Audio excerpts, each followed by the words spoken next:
Hello, I'm James Damiano.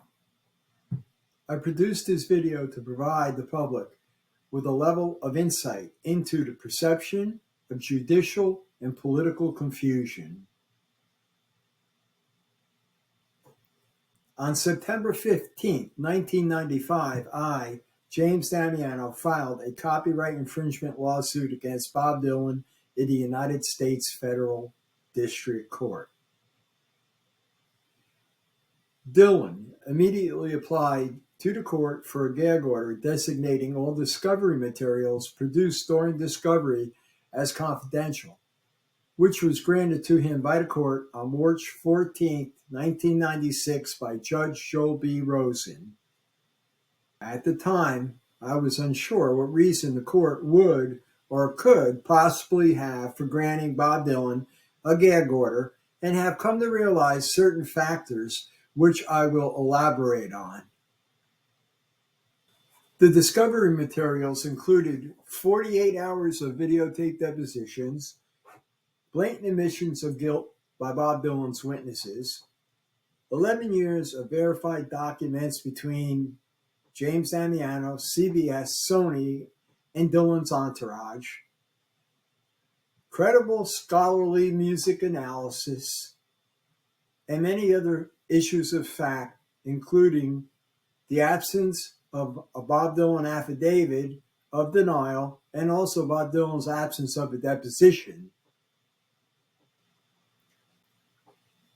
By assessing certain key factors of this litigation, Bob Dylan's stealing of James Damiano's songs, and connecting all the dots, it's certainly possible to conclude that the court not only exhibited but went as far as to actually execute a partiality toward Bob Dylan.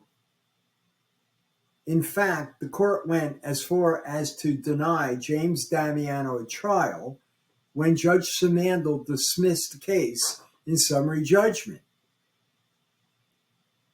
as he disregarded 50 hours of videotape depositions that revealed Bob Dylan's actual theft of James Damiano's songs. Perhaps the most incriminating factor regarding the court's partiality toward Bob Dylan is the documented and substantiated 29-year gag order against James Damiano. It is, however, plain and simple that Bob Dylan's gag order on James Damiano forms the basis of the court's partiality toward Bob Dylan. Now, after 29 years, I realized that one purpose for the court's gag order was to ensure that my movie, Bob Dylan's Stealing of James Damiano's Songs, would never be produced. Within the last 29 years, there were movie companies that were interested in producing my movie, Bob Dylan's Stealing of James Damiano's Songs. One of them, a professional company, assessed that the movie would have netted approximately $214 million. My share would be 20% of the net profit, $40 million, after the movie was released, and a $3 million check up front. The movie company agreed to proceed with the production of the movie, with the stipulation that the confidentiality order, the gag order, was lifted by the court.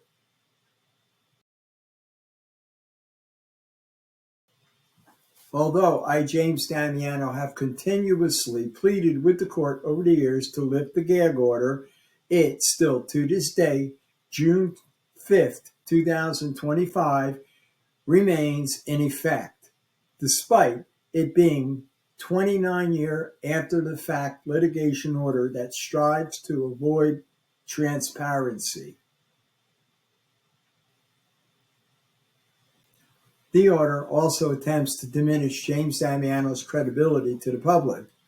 Anyone searching the case would probably come across the fact that I, James Damiano, have been held in contempt 3 times for violating the gag order by posting deposition materials on the internet.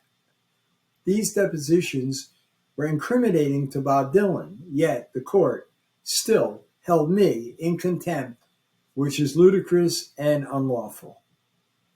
So, to reiterate, the main point is that for a period of 29 years, the court has documented to the record of the court its partiality toward Bob Dylan, leaving the court no choice but to void all rulings in the lawsuit for the fraud upon the court it has committed.